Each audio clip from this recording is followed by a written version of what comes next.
Tetapi kamulah bangsa yang terpilih, imamat yang rajani, bangsa yang kudus, umat kepunyaan Allah sendiri, supaya kamu memberitakan perbuatan-perbuatan yang besar dari Dia yang telah memanggil kamu keluar dari kegelapan kepada terangnya yang ajaib. Kenapa Yahudi tidak menerima Yesus sebagai Mesias? Ini adalah suatu hal yang sangat kompleks dengan banyak faktor teologis, budaya, sejarah, dan politik. Nanti kita akan menguraikan 4 alasan mengapa Yahudi menolak Yesus sebagai Mesias. Kristen percaya bahwa Yesus adalah firman Allah yang datang ke bumi sebagai manusia dan Mesias yang telah dinubuatkan para nabi-nabi di Perjanjian Lama.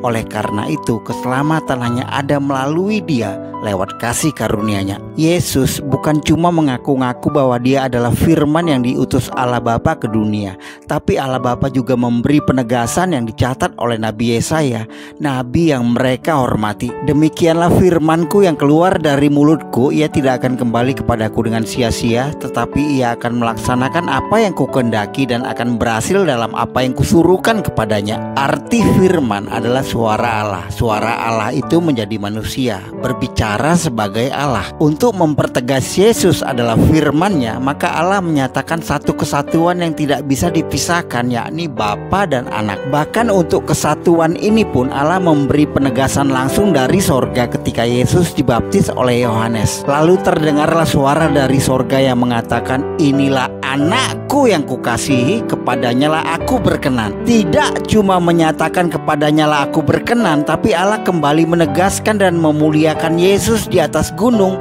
disaksikan Petrus, Yakobus, dan Yohanes. Dan tiba-tiba sedang ia berkata-kata, turunlah awan yang terang menaungi mereka, dan dari dalam awan itu terdengar suara yang berkata, inilah anak yang kukasihi, kepadanya lah aku berkenan, dengarkanlah dia. Pahami, sampai Allah menyatakan dan berbicara langsung dari sorga, dengarkanlah dia.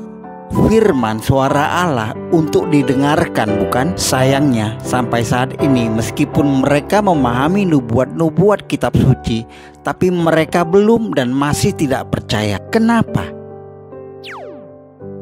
1. Monoteisme Yahudi dan kesalahpahaman tentang Trinitas. Dengarlah hai orang Israel, Tuhan itu Allah kita, Tuhan itu Esa. Keesaan Allah itu iya dan amin. Kepercayaan Yahudi adalah monoteisme, satu Tuhan. Ayat tadi adalah sema bagi Israel yang artinya pokok iman bahwa Allah adalah Esa, satu. Jawab Yesus, hukum yang terutama ialah dengarlah hai orang Israel, Tuhan Allah kita, Tuhan itu Esa. Jadi jelas tidak ada pernyataan Kristen punya 3 Tuhan. Itu kan serangan-serangan terhadap iman Kristen saja sudah biasa.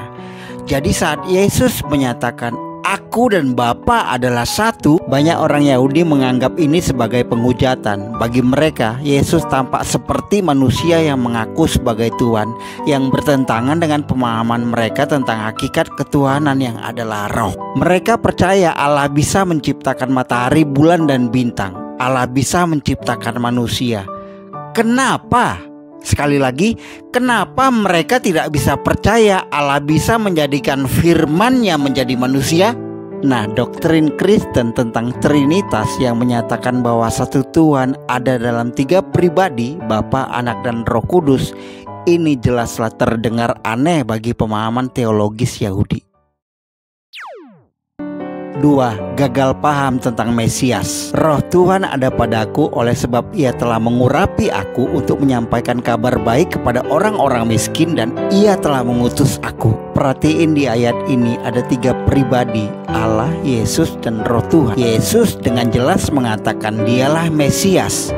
Dengarin, sebab ia telah mengurapi aku. Ingat, Mesias artinya yang diurapi. Orang Yahudi tidak memiliki pemahaman teologis bagaimana Tuhan menjadi manusia, sementara Allah Bapa tetap berada di sorga. Mereka orang-orang pintar, tapi mereka tidak cukup pintar untuk memahami bagaimana darah binatang bisa menghapus dosa. Makanya Paulus menuliskan, sebab tidak mungkin darah lembu jantan atau darah domba jantan menghapuskan dosa. Kesalahpahaman inilah menjadi pemicu yang signifikan terhadap penolakan mereka terhadap Yesus. Mereka memandang Yesus bukan sebagai nubuat Tuhan yang digenapi, tetapi sebagai ancaman terhadap prinsip-prinsip iman mereka dan mengubah dasar tradisi mereka.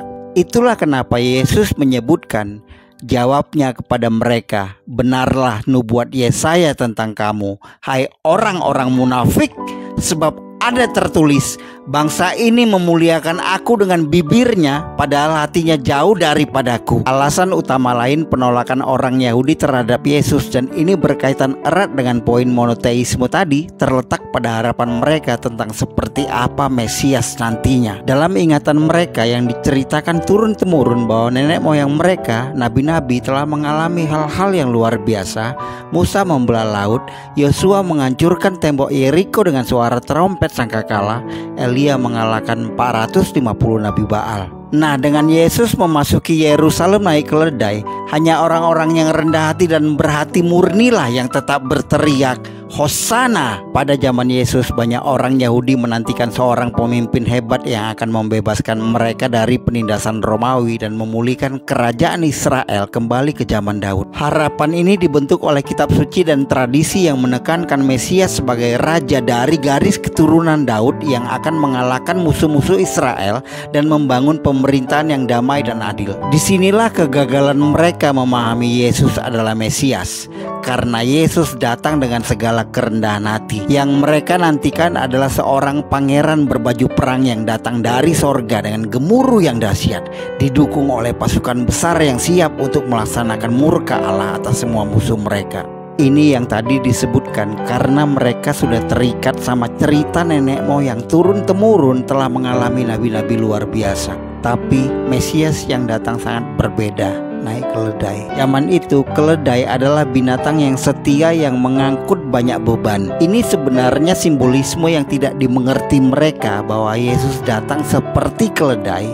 Yesus siap mengangkat beban berat kita. Marilah kepadaku semua yang letih lesu dan berbeban berat, aku akan memberi kelegaan kepadamu. Ia datang sebagai hamba yang menderita, bukan raja yang menaklukkan. Ia mengajarkan kerendahan hati, pengampunan dan pengorbanan, dan ia membiarkan dirinya disalib, suatu bentuk hukuman bagi penjahat hina. Bukannya melawan penindasan Romawi, ia menyerukan untuk mengasihi musuhmu. Bagi banyak orang Yahudi, menerima kenyataan ini sangat-sangat mengecewakan dan menyakitkan. Ia tidak mungkin menjadi juru selamat jika ia menyelamatkan diri saja tidak bisa. Mereka kembali gagal memahami nubuat-nubuat Yesaya tentang Mesias yang menderita. 3. Pernyataan Yesus untuk menggenapi hukum Taurat. Janganlah kamu menyangka bahwa aku datang untuk meniadakan hukum Taurat atau kitab para nabi. Aku datang bukan untuk meniadakannya, melainkan untuk menggenapinya. Hukum Taurat sebagaimana tercantum dalam 5 kitab pertama di Alkitab merupakan inti dari kehidupan keagamaan dan budaya Yahudi. Ketaatan terhadap hukum Taurat adalah perjanjian Israel dengan Allah.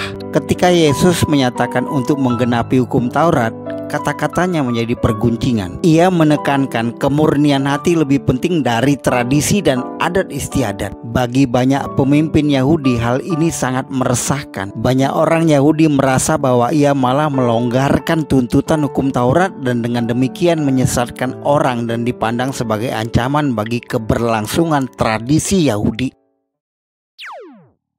4. Kedudukan manusia sama dalam Injil. Maka aku bertanya, adakah mereka tersandung dan harus jatuh? Sekali-kali tidak, tetapi oleh pelanggaran mereka, keselamatan telah sampai kepada bangsa-bangsa lain supaya membuat mereka cemburu. Pandangan tradisi Yahudi menyatakan bahwa Israel adalah umat pilihan Allah, dipisahkan oleh perjanjian budaya dan hukum. Dan itu benar. Nah, jadi karena salah satu hal paling radikal dari pelayanan Yesus adalah bahwa bangsa-bangsa lain mendapatkan keselamatan yang sama bagi yang percaya. Bahwa orang bukan Yahudi dapat diselamatkan tanpa menaati hukum Taurat tampaknya merongrong identitas Yahudi dan perjanjian Allah dengan Israel. Lebih cemburunya lagi adalah perintah Yesus, beritakanlah Injil ke seluruh dunia. Gereja mula-mula, terutama di bawah kepemimpinan para rasul seperti Paulus, menyambut orang-orang bukan Yahudi tanpa mengharuskan mereka menjadi orang Yahudi terlebih dahulu. Penolakan orang Yahudi kepada Yesus pada abad pertama dan sepanjang sejarah selanjutnya sungguh tragis, menimbulkan begitu banyak penderitaan kepada bangsa Israel ke depannya. Mereka adalah keluarga pilihan Allah yang dimaksudkan untuk menjadi garam dan terang kepada dunia. bercahaya di atas gunung sehingga orang akan melihat dan tertarik kepada terang itu. Tetapi pikiran mereka telah menjadi tumpul, sebab sampai pada hari ini selubung itu masih tetap menyelubungi mereka jika mereka membaca perjanjian lama itu tanpa disingkapkan, karena hanya Kristus saja yang dapat menyingkapkannya.